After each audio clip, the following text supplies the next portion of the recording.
I was looking for the microphones, but of course I'm wearing it. Thank you very much, and thank you very much for the opportunity to talk to you this afternoon. I'm going to break this down into three sort of key areas. I'm going to talk about the UK's national quantum strategy, first off. Then I'm going to talk a little bit about the national... Oh, no, sorry. Then I'm going to talk a little bit about the National Quantum Computing Centre, and I'm also going to cover a number of areas that I think are critical to delivering on the UK's ambitions going forward. First off, though, I'd just like to say a little bit more about myself and about the organisation. So UK Quantum is the Association for the UK's quantum industry. We have about 60 members in total at the moment. You will see that there are a mix of startups and SMEs, so predominantly startups and SMEs representing the nature of our community, but also some corporate members and other end users. Now, we are predominantly UK, but we have about 20% of our members are from other countries. So we're an open organisation, much as the UK's programme is. Our role really is, primary objective is to engage with the UK government on key policy matters. So we've been doing this for a number of years now, particularly around things like skills, regulation, responsible innovation, standards and export controls. Excuse me. Primarily that. In addition, though, I also help represent the UK internationally, so this is promoting the UK's quantum industry and the government strategy. Hence, I'm delighted to be here this afternoon.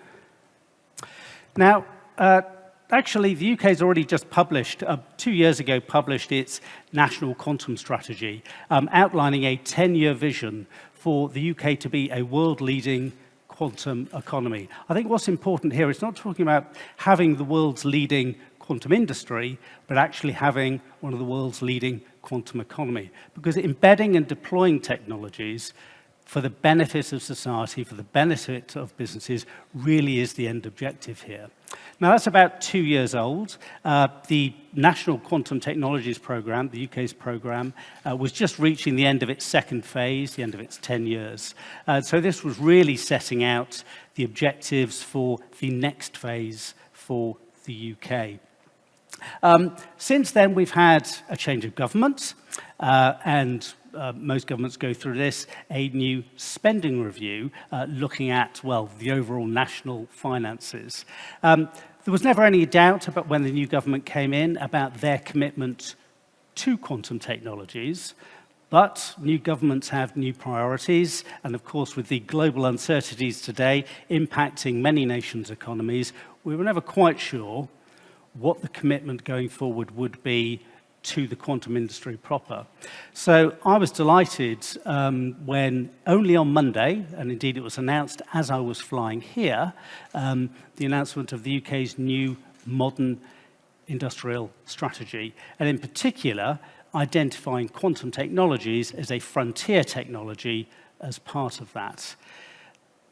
That, I suppose, we anticipated. As I said, we already knew that the government was committed to quantum technologies, but the most pleasing part of it was an actual statement and commitment to parts of the programme, financial commitments. So also announced was £670 million commitment to quantum computing specifically. It did not cover the entire strategy, all elements of quantum technologies. The spending review I referred to is ongoing and won't complete until the end of this year. But they have already made this early commitment to quantum computing. Now, 500 million of that is going into supporting the quantum computing mission, which I'll talk about in a bit more detail a little later on.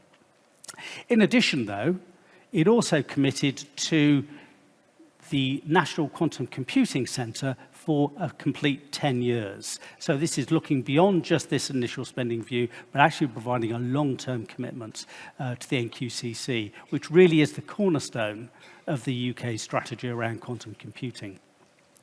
Finally, of course, it committed to developing a skills action plan, and I'll touch on that a little bit later as well. So this is very recent news. Also recent, relatively speaking, last week we heard the publication from the G7 of their common vision for the future of quantum technologies.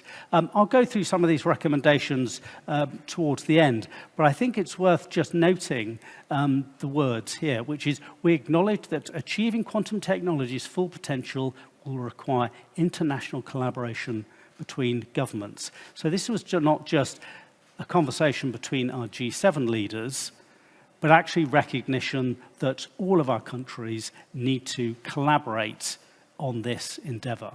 I should say, of course, again, it was quite encouraging that we had the most senior political leaders in those countries actually making this statement as well.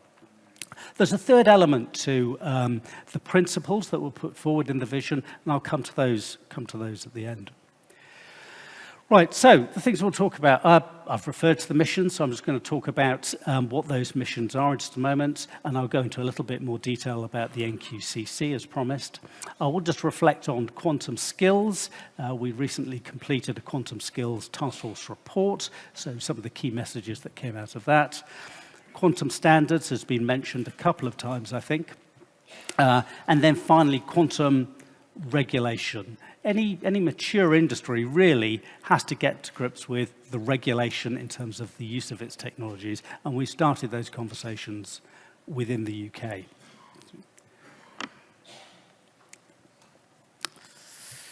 Right, so we have 5 quantum missions. I mean, these have been with us for a year or two now. Mission 1 is quantum computing, and that is delivering a 1 trillion QOP computer by 2035.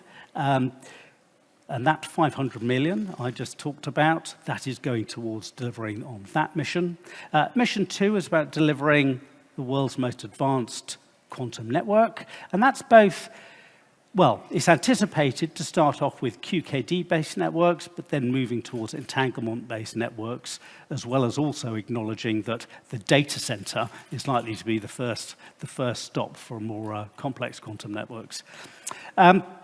The next 2 missions are more sensing-based. So mission 3 is about the development and adoption of quantum sensing technologies in a healthcare environment. And in the UK, that means actually delivering and adopting these sensing technologies within the NHS, the National Health Service. Mission 4 is about quantum navigation systems. I guess we're all aware of the threats to GNSS, so GPS-based systems, and the important role quantum can play in that. So we're thinking specifically there about things like miniaturized quantum clocks as to provide alternatives to GNSS. And then finally, network distributed sensors to support things like civil engineering, so telecoms infrastructure, defense, and the like.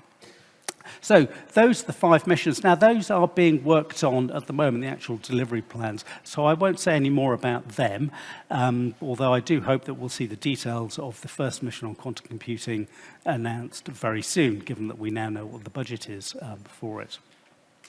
But we'll talk about the National Quantum Computing Centre, which sits sort of heart at delivering on the quantum computing part of the strategy. Established 5 years ago with an initial investment to, well, build a facility and some more grants subsequently to get it off the ground, mainly focused around the test beds and end user engagements. 2 key objectives. One is to address the challenges of scalable quantum computing.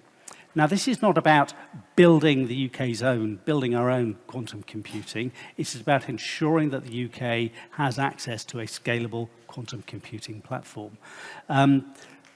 Potentially building our own, but actually more likely bringing in commercially available best-of-breed technologies and building from that.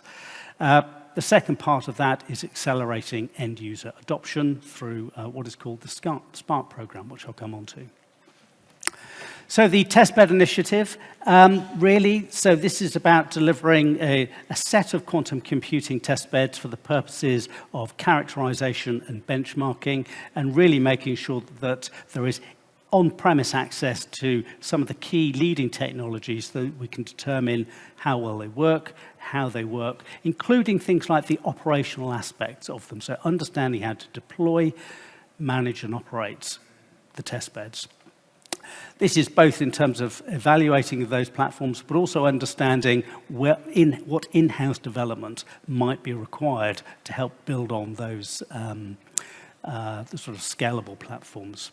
This is also about helping end users understand the capabilities of platform and de-risking their own deployments of these platforms if that's what they wish to do. And wrapping that all up is about ensuring also that the UK government is an informed customer and potential user of those as well. There are 7 platforms that have now been deployed within the NQCC. So you can see the companies there. One thing to point out is that at least 3 of them are non-UK. So this is not a UK-focused initiative. It is about bringing in best-of-breed platforms from wherever they come. Now, in all those cases, those companies actually have operations within the UK. So even though if they didn't beforehand, they have brought their capabilities into the UK, which is a plus as well. So they've been deployed now, and they're now undergoing evaluation, also in partnership with the University of Edinburgh's Quantum Software Laboratory. Next is the SPARK program. This is the end user program. So this is helping end users get access to quantum computing resources, making sure there's technical expertise available to them and support for their own applications, providing networking workshops, and also hackathons, which is something that happens at least once a year.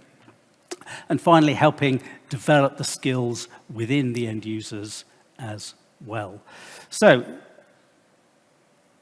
So far, I mean, this year they have 12 use cases that they've been working on over with 28 companies, and they've compiled a compendium of what those are.